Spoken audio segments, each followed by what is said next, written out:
बात प्रयागराज की, जहां महाकुंभ के समापन करीब 2 महीने बाद कुंभ क्षेत्र में भीषण आग लग गई। एक टेंट गोदाम में लगी आग की लपटें और धुएं का गुबार देर तक दिखता रहा।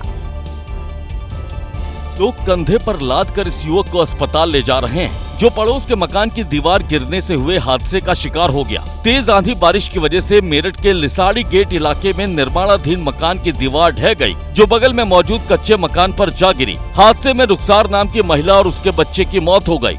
दीवार के मलबे में दबने से 3 लोग घायल हो गए, जिन्हें अस्पताल में भर्ती कराया गया है। मौसम की मार का असर मेरठ के दामोदर नगर में भी देखने को मिला, जहाँ तेज आंधी बारिश की वजह से हड़कंप मच गया। कई पेड़ गिर गए तो बिजली के खंभे भी गिरे हुए नजर आए। सड़क किनारे खड़ी गाड़ी पर भी बिजली का खंभा टूटकर गिर गया, जिससे गाड़ी को नुकसान पहुंचा। वहीं तेज आंधी बारिश की वजह से बिजली भी कट गई, जिससे इलाके अंधेरे में डूबे नजर आए। मेरठ में बीती शाम आई तेज आंधी और बारिश की वजह से हालात अस्त व्यस्त दिखाई दिए। शादी समारोह में सारा इंतजाम बर्बाद हो गया। पंडाल तेज हवा में उड़ता दिखा तो सजावट का सारा सामान टूटकर जमीन पर जा गिरा। तेज आंधी बारिश की वजह से मेरठ की सड़कों पर जाम के हालात भी बने हुए दिखाई दिए। तस्वीरें आपने देखी यूपी के प्रयागराज की, जहां पर टेंट गोदाम में ये आग लग गई। जहां बता दें आपको, अभी महाकुंभ का समापन हुआ था, 2 महीने बीत चुके हैं, लेकिन जहां महाकुंभ में जो टेंट लगाए गए थे, उसी टेंट फैक्ट्री के गोदाम को यहां पर बनाया गया था, जहां पर काफी मात्रा में टेंट लकड़ी का सामान रखा हुआ था, जिसमें आग लग गई। आग कैसे लगी तो साफ नहीं हो पाया है। बढ़ते हैं आगे, बात कर लेते हैं यूपी के अमरोहा की, जहां कुदरत का कहर जमकर बरपा। तेज आंधी तूफान की वजह से मैरिज हॉल की छत उखड़ गई, पंडाल तेज हवा में उड़ गया और बारिश के चलते यहां एक कच्चा मकान भी ढह गया। तस्वीरें बताने के लिए काफी हैं कि कैसे कुदरती कहर से अमरोहा में हालात खराब होते दिखे। मैरिज हॉल की टूटी छत इस बात का सबूत दे रही है कि यहाँ आया आंधी तूफान कितना भीषण था। तेज हवा की वजह से मैरिज हॉल की छत पर लगी लकड़ी टूट कर गिरने लगी, जिससे शादी समारोह में हड़कंप मच गया। आंधी इतनी तेज थी कि इसकी जद में आने वाला सब कुछ तबाह होता दिखा। मैरिज हॉल के भीतर छत उखड़ी दिखी तो बाहर मैरिज लॉन का सारा इंतजाम बर्बाद हो गया। अमरोहा में मौसम के करवट से दहशत चारों ओर देखने को मिली। कड़कती बिजली और तेज बारिश की वजह से हालात अस्त व्यस्त दिखाई दिए। शहर की सड़कों पर बारिश का पानी दिखाई दिया तो तेज आंधी ने हालात और खराब कर दिए। कई जगहों पर तेज हवा की वजह से पेड़ गिर गए और हालात बेकाबू होते दिखाई दिए। अमरोहा शहर में मौजूद एक कच्चा घर भी तेज आंधी बारिश में ढह गया। कच्चे मकान की दीवार ढहने से हुए हादसे में एक बुजुर्ग घायल हो गए। हालांकि गनीमत रही कि इस हादसे में किसी की जान नहीं गई। दीवार ढहने की वजह से घर को काफी नुकसान पहुंचा है। मौसम की करवट लेने से देश के कई इलाकों में हालात अस्त व्यस्त दिखाई दिए। कहीं तेज आंधी की वजह से लोग परेशान हुए तो कहीं तेज बारिश ने जिंदगी की रफ्तार पर ब्रेक लगा दिया। तेलंगाना की राजधानी हैदराबाद में भी शुक्रवार शाम तेज बारिश हुई। बारिश की वजह से हालात अस्त व्यस्त दिखाई दिए। अचानक हुई बारिश की वजह से शहर में लोग इधर उधर भागते हुए दिखाई दिए। हैदराबाद में तेज बारिश के साथ तेज हवाएं भी चलती दिखी। हरियाणा के यमुनानगर में भी बेमौसम आंधी बारिश की वजह से हालात बिगड़ते दिखे। बारिश की वजह से अनाज मंडी में रखा अनाज भी भीगा हुआ दिखाई दिया। अनाज मंडी में रखे अनाज को बचाने के लिए तिरपाल का इस्तेमाल किया गया, ताकि नुकसान से बचा जा सके। देश की राजधानी दिल्ली में भी शुक्रवार शाम को झमाझम बारिश हुई। फिरोज शाह रोड जनपद और कनॉट प्लेस इलाके में हुई बारिश की वजह से ट्रैफिक की रफ्तार पर ब्रेक लगी दिखाई दी। यूपी के मुरादाबाद में बीती रात तेज आंधी और बारिश की वजह से हालात खराब होते दिखाई दिए। कई जगहों पर पेड़ गिरने से हालात बिगड़े, जिसके बाद बिजली काट दी गई और इलाके अंधेरे में डूबे दिखाई दिए। शुक्रवार को तमिलनाडु के होसूर शहर में भी मौसम ने करवट ली। यहाँ भी तेज हवाओं के साथ भारी बारिश हुई। बारिश की वजह से कई जगहों पर सड़क पर पानी भरा दिखाई दिया। बात करते हैं यूपी के संभल की, जहां मौसम की मार से लोग दहशत में दिखाई दिए। तेज आंधी बारिश के साथ आसमानी बिजली ने संभल में जमकर कहर बरपाया, जहां आसमानी बिजली गिरने के बाद एक पेड़ में आग लग गई। संभल में बीती रात आसमानी आफत किस कदर कहर बनकर टूटी, ये तस्वीर उसकी कहानी बयां कर रही है। जहां तेज आंधी और बारिश के बाद कई जगह आसमानी बिजली भी गिरती दिखाई दी। इसी बिजली के जद में एक पेड़ भी आ गया, जिसमें बिजली गिरने के बाद आग लग गई। लोगों की माने तो बिजली गिरने के बाद तेज आवाज हुई और जब उन्होंने बाहर निकलकर देखा तो पेड़ में आग लगी हुई थी। अंधेरे के बीच पेड़ की टहनियां सुलगती हुई दिखाई दी। ऐसा लगा मानो आतिशबाजी हो रही है। आसमानी बिजली से पेड़ में लगी आग को देखकर लोग खौफजदा दिखाई दिए। बड़ी भयंकर आवाज थी यार। हाँ वहीं गिरी है, सामने खड़ा हूँ बिल्कुल मैं वहीं पर ही यार। संभल में मौसम के करवट से लोगों में दहशत साफ देखी जा सकती है, जहां पर आंधी और बारिश के साथ आसमानी बिजली भी लोगों को डरा रही है। जिस तरह से आसमानी बिजली की वजह से पेड़ में आग लगी और बारिश के बीच वो धू धू कर जलता दिखा, उससे आसपास के लोग खौफजदा दिखाई दिए। एक बार फिर बात प्रयागराज की कर लेते हैं, जहां पर महाकुंभ के समापन के करीब 2 महीने बाद कुंभ क्षेत्र में भीषण आग लग गई। एक टेंट गोदाम में लगी आग की लपटें और धुएं का गुबार देर तक दिखता रहा। धमाकों की तरह आग के गोले हवा में उड़ रहे हैं। धुएं का गुबार दूर आसमान को गहरा काला कर दे रहा है। आग ने धीरे धीरे पूरे इलाके को अपनी आगोश में ले लिया और हड़कंप मच गया। तब जाकर आग बुझाने का काम शुरू हुआ। तस्वीरें प्रयागराज में महाकुंभ क्षेत्र के परेड ग्राउंड की हैं। जिस कंपनी को महाकुंभ में टेंट सिटी लगाने का ठेका मिला था, उसके स्टोर रूम में आज सुबह भीषण आग लग गई। 3 किलोमीटर दूर तक आग की लपटें साफ दिख रही थी। लल्लू जी टेंट हाउस नाम की कंपनी के स्टोर रूम में भीषण आग लगी, जो बांस, बल्ली और टेंट सप्लाई का काम करती है। स्टोर रूम में भारी मात्रा में बांस, बल्ली और बाकी सामान रखा था, जो जलकर खाक हो गया। आग लगने की वजह अब तक साफ नहीं है। सूचना मिलते ही फायर ब्रिगेड और पुलिसकर्मी मौके पर पहुंचे, लेकिन लकड़ी का सामान होने की वजह से आग बुझाने में काफी मशक्कत करनी पड़ी। गनीमत रही कि किसी की जान को नुकसान नहीं पहुंचा। ये कंपनी पिछले 104 सालों से कुंभ में रेत पर तंबू का शहर बसाने का काम करती रही है और इसे कुंभ का विश्वकर्मा भी कहा जाता है। तो एक तरफ आंधी बारिश लोगों की जिंदगी पर आफत बनकर टूट रही है, तो दूसरी ओर बढ़ती गर्मी से आग लगने के मामलों में भी इजाफा हो रहा है। गुजरात के अमरेली से लेकर यूपी तक आग लगने के कई मामले सामने आए हैं। तस्वीरें गुजरात के अमरेली की, जहां आंबरडीह सफारी पार्क में आग लगने से हड़कंप मच गया। आग तेजी से जंगल में फैली, जिसकी जानकारी मिलते ही फायर ब्रिगेड की 2 टीमें मौके पर पहुंच गईं, जिन्होंने कड़ी मशक्कत के बाद आग पर काबू पाया। आंबरडीह सफारी पार्क में बड़ी तादाद में जंगली जानवर रहते हैं, जिन्हें इस आग से बड़ा खतरा हो सकता था। हालांकि वक्त रहते आग पर काबू पाने से बड़ा हादसा टल गया। वहीं इस आग से जंगल के बड़े इलाके को नुकसान पहुँचा है। यूपी के गोंडा जिले में भी आग का तांडव देखने को मिला। कल्याणपुर गांव में गेहूं के खेत में लगी आग की वजह से हड़कंप मच गया। आग लगने से किसान की 5 बीघा गेहूं की फसल जलकर खाक हो गई। लोगों का आरोप है कि जानकारी देने के बाद भी फायर ब्रिगेड वक्त पर मौके पर नहीं पहुंची। यूपी के सहारनपुर में भी गेहूं के खेत में भीषण आग लग गई। आग इतनी भीषण थी कि कई किलोमीटर दूर से इसकी लपटें उठती दिखाई दी। स्थानीय लोगों की माने तो ट्रांसफार्मर से निकली चिंगारी की वजह से ये आग लगी, जो तेज हवा की वजह से तेजी से फैल गई। वहीं शुक्रवार को आग की वजह से कई जगह हड़कंप मचा। दिल्ली के विकासपुरी इलाके में बैंक्वेट हॉल में आग ने तांडव मचाया, तो मेरठ में बाइक में आग लगने से अफरा तफरी मची दिखाई दी। उरई में भी एटीएम में आग लगने से अफरा तफरी मची हुई नजर आई। कि आग ने किस कदर उत्पात मचाया। तस्वीरें दिल्ली के विकासपुरी इलाके की हैं, जहां पर अचानक ही आग के शोले भड़कते दिखे। एप्पल गोल्डन बैंक्वेट में लगी आग तेजी से भड़की, जिसने देखते ही देखते पूरे बैंक्वेट हॉल को अपने आगोश में ले लिया। कुछ ही देर में बैंक्वेट के अंदर रखा सारा सामान जलकर खाक हो गया। आग लगने की जानकारी मिलने पर फायर ब्रिगेड की 13 गाड़ियां मौके पर पहुंची, जिन्होंने आग पर काबू पाया। बैंक्वेट हॉल में आग किस वजह से भड़की, इसका पता नहीं चल पाया है। मेरठ के सोतीगंज इलाके में खड़ी बाइक में अचानक आग लगने से लोग हैरत में पड़ गए। बाइक सर्विसिंग के लिए आई थी, जिसमें शॉर्ट सर्किट की वजह से अचानक आग लग गई। मौके पर मौजूद लोग आग बुझाने की कोशिश करते दिखाई दिए। यूपी के उरई में कालपी रोड पर एसबीआई के एटीएम में आग लगने से हड़कंप मच गया। एटीएम में आग लगने की वजह से पास में मौजूद बैंक और बाइक शोरूम में भी भगदड़ जैसे हालात देखने को मिले। सूचना मिलने पर फायर ब्रिगेड की 3 गाड़ियों ने आग पर काबू पाया। एटीएम में रखा लाखों का कैश जलने की बात सामने आई है। बात करते हैं सीलमपुर की, जहां नाबालिग कुणाल की हत्या के मामले में पुलिस ने लेडी डॉन को जिगरा को गिरफ्तार कर लिया है। बाकी आरोपियों की गिरफ्तारी के लिए अब पुलिस छापेमारी कर रही है। खूबसूरत चेहरा, हाथ में पिस्टल, ये सीलमपुर की लेडी डॉन जिगरा है।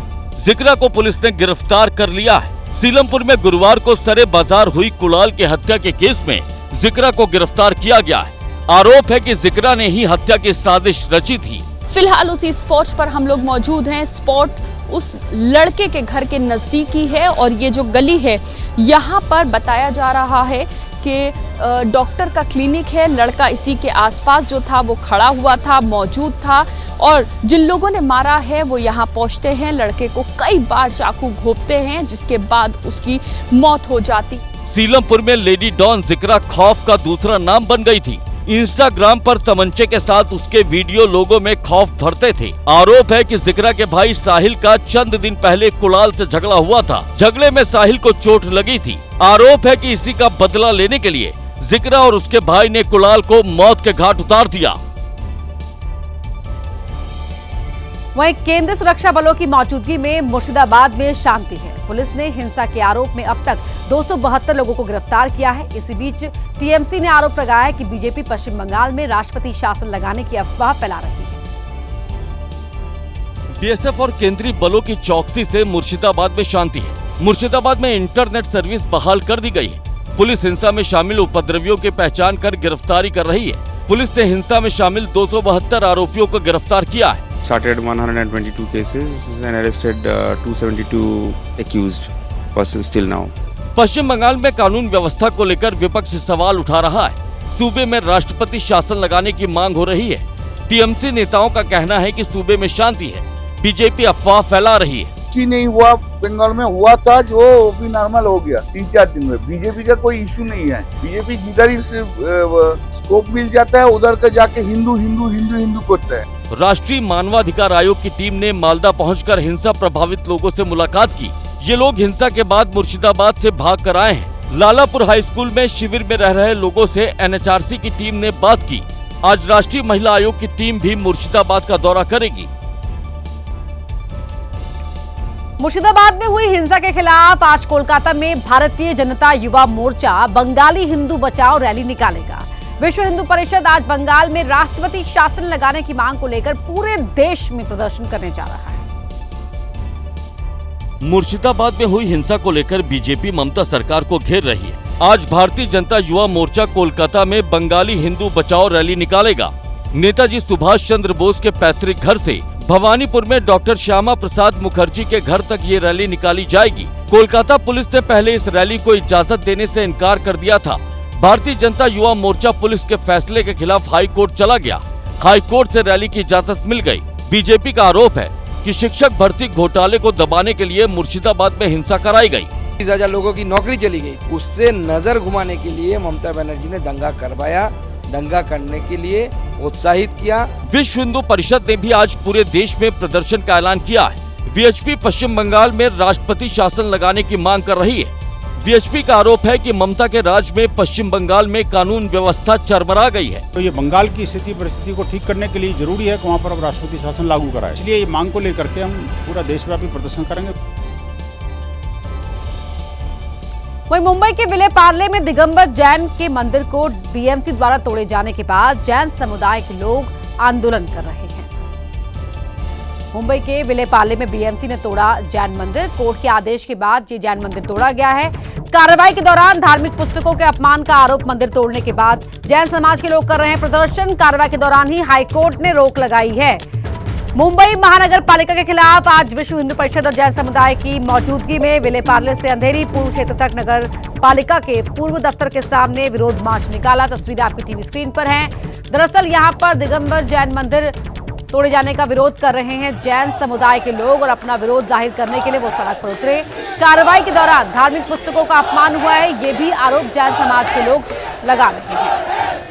तो कोर्ट के आदेश का हवाला देते हुए मुंबई महानगर पालिका ने विले पार्ले ईस्ट में 90 साल पुराने दिगंबर जैन मंदिर पर तोड़फोड़ की कार्रवाई की। कार्रवाई के दौरान नगर निगम कर्मचारियों पर जैन धर्म की पुस्तकें और वस्तुएं सड़क पर फेंकने का आरोप ये प्रदर्शनकारी लगा रहे हैं। हाईकोर्ट ने कार्रवाई के दौरान जैन मंदिर को तोड़े जाने पर दोपहर तक रोक लगा दी है।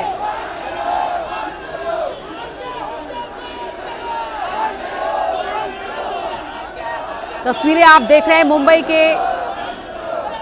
की तस्वीरें, जहां पर जैन समुदाय के लोग सड़क पर उतरे हैं, अपना विरोध जाहिर कर रहे हैं, क्योंकि यहां पर 90 साल पुराना दिगंबर जैन मंदिर जिस पर बीएमसी की कार्रवाई हुई, वो कार्रवाई जो कोर्ट के आदेश के बाद की गई, लेकिन जैन समाज में से लेकर भारी गुस्सा है, भारी रोष है। उनका कहना है कि कार्रवाई के दौरान बीएमसी के कर्मचारियों ने जैन समाज की धार्मिक पुस्तकें, धार्मिक वस्तुओं को सड़क पर फेंक दिया और ऐसे में उनकी भावनाएं आहत हुई हैं और अब ये लोग आंदोलन कर रहे हैं। तो तस्वीरें आपके टीवी स्क्रीन पर जहां कार्रवाई हुई बीएमसी की आप देख सकते हैं वहां, और एक और तस्वीर में जहां जैन समाज के लोग सड़कों पर उतरे हैं, काली पट्टी अपने हाथों में बांधी हुई है, नारेबाजी कर रहे हैं और ये मार्च निकाला गया है जैन समाज के लोगों की ओर से। हमारे सहयोगी ईशान देशमुख हमारे साथ मुंबई से लाइव जुड़ रहे हैं। ईशान, तस्वीरों में नजर आ रहा है जैन समाज के लोग हैं, भारी गुस्सा है उनमें, भारी नाराजगी भी है।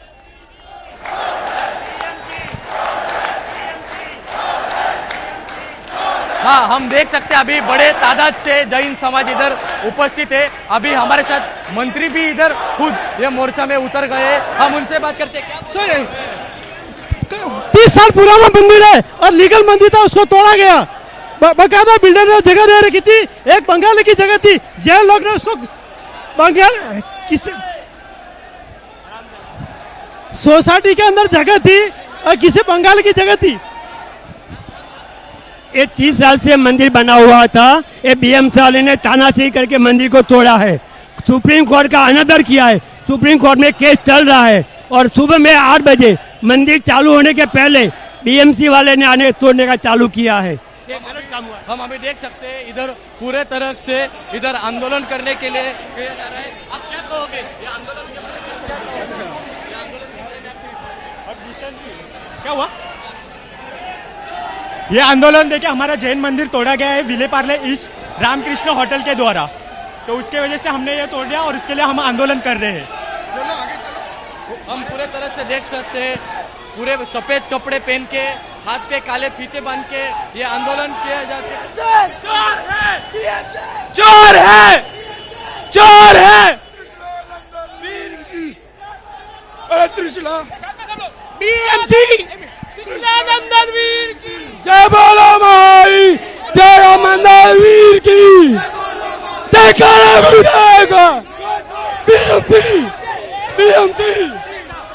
बीएमसी चोर है, बीएमसी चोर है, बीएमसी चोर है। हम देख सकते हैं पूरे इधर हमारा जिनालय चाहिए वापस, हमारा मंदिर वही जगह पे टूटा, वही मंदिर चाहिए। जो अन्याय जैन धर्म के साथ हुआ है वो नहीं होना चाहिए, हमारा मंदिर वही बनना चाहिए। ये सहनशील जैन समाज है, हमारा मंदिर कितना नाजात फुटपाथ कितना बना हुआ, कोई नहीं तोड़ा, हमारा मंदिर क्यों तोड़ा है? उसको सजा मिलनी चाहिए। नहीं चलेगी, हमारा मंदिर चाहिए बस, हमको कुछ हमारा मंदिर बना हुआ चाहिए, हम जैनों को कुछ नहीं चाहिए। हम यही चाहते हमारा मंदिर तोड़ा है तो हमें बना के देवे, बना के देवे, बस हमको कुछ नहीं चाहिए। समाजवादी पार्टी के मुखिया अखिलेश यादव आज आगरा जाएंगे। अखिलेश अपनी पार्टी के सांसद रामजी लाल सुमन के घर जाकर उनसे मुलाकात करेंगे। राणा सांगा पर रामजी लाल सुमन के बयान से नाराज करनी सेना ने उनके घर के बाहर हंगामा किया था। राणा सांगा पर रामजी लाल सुमन के बयान से नाराज करली सेना ने 26 मार्च को उनके घर के बाहर हंगामा किया था। सुमन के घर पर पथराव हुआ था। उस घटना के बाद आज समाजवादी पार्टी के मुखिया अखिलेश यादव आगरा पहुंच रहे हैं। अखिलेश रामजी लाल सुमन के घर जाएंगे और उनसे मुलाकात करेंगे। इस बीच अखिलेश ने एक्स पर एक वीडियो पोस्ट कर कहा है कि कला को समझने का ही ज्ञान होता तो लोग नकारात्मक और मूर्खतापूर्ण काम नहीं करते। बड़ा मूड छोटे मूड का शोषण करता है। ये वीडियो गाजियाबाद रेलवे स्टेशन पर हिंदू रक्षा दल के कार्यकर्ताओं के प्रदर्शन का था। इन लोगों ने बहादुर शाह जफर की तस्वीर को औरंगजेब समझकर कालिक पोत दी थी।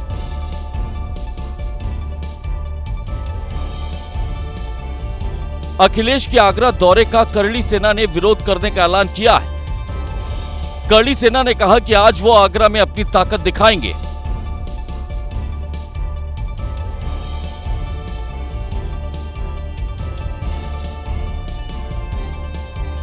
वहीं दिल्ली के मुस्तफाबाद में कल देर रात एक 4 मंजिला इमारत गिर गई। 4 लोगों की मौत की खबर है। इस पूरे हादसे में यहां 4 लोगों की मौत की खबर है। तड़के 3 बजे का वक्त, दिल्ली का मुस्तफाबाद इलाका, चारों तरफ अंधेरा पसरा है। लोग गहरी नींद में सो रहे थे, तभी एक धमाका जैसा सीसीटीवी में दिखता है और फिर धूल और धुएं का गुबार पूरे इलाके में छा जाता है। 4 मंजिला एक इमारत धराशायी हो गई। बिल्डिंग गिरने के दौरान ये तस्वीर पास की गली में सीसीटीवी में रिकॉर्ड हो गई। इस बिल्डिंग में 25 से 30 लोग रहते थे। मेरे देवर, दुरानी, पोते, पोती, पूरा परिवार, सारे परिवार पता नहीं क्या हो। अल्लाह तो कुछ भी नहीं दिखाई दे रहा। अल्लाह। खबर मिलते ही Delhi fire service, Delhi police और एनडीआरएफ की टीम मौके पर पहुंच गई। वक्त बीतने के साथ ही उजाला होते ही रेस्क्यू ऑपरेशन शुरू हो गया। मशीनों की गड़गड़ाहट का शोर चारों तरफ सुनाई देने लगा। ये 3 मंजिला इमारत थी, ग्राउंड फ्लोर लगा के 4th मंजिल थी। कितने लोग रहते थे? कम से कम 20+ लोग हैं इसके अंदर। इस मकान में 3 से 4 परिवार रहते थे, जिसमें किराएदार और मकान मालिक भी थे।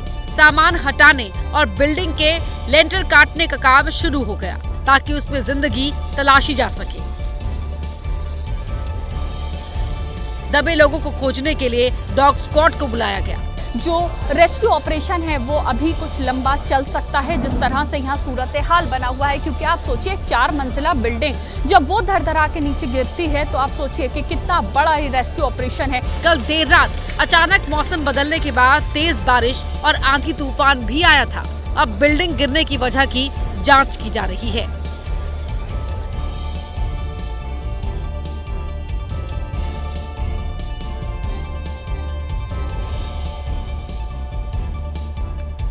राजधानी दिल्ली की प्रतिष्ठित जवाहरलाल यूनिवर्सिटी में फिर बवाल हुआ है। छात्र संघ चुनाव से पहले लेफ्ट और एबीवीपी के कार्यकर्ता आपस में भिड़ गए। इसी महीने के आखिर में चुनाव होना है।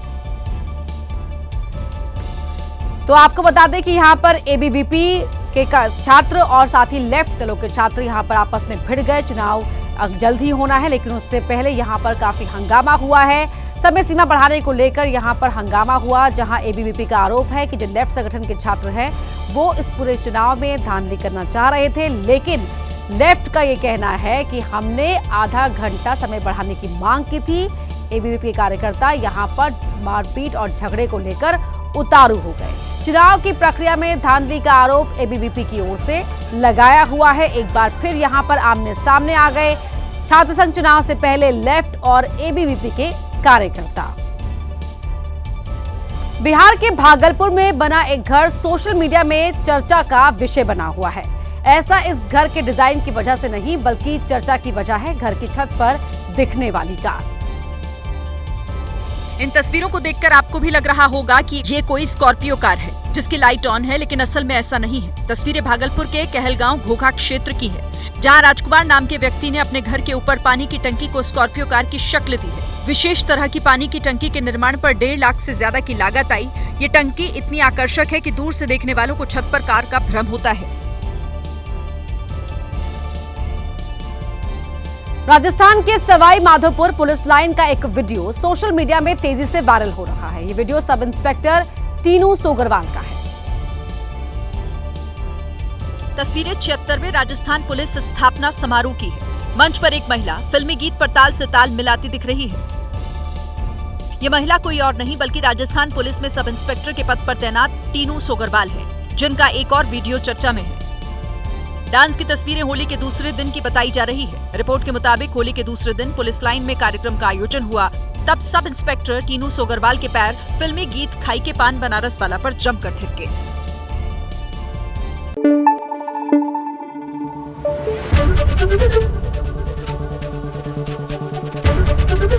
एबीपी न्यूज आपको रखे आगे।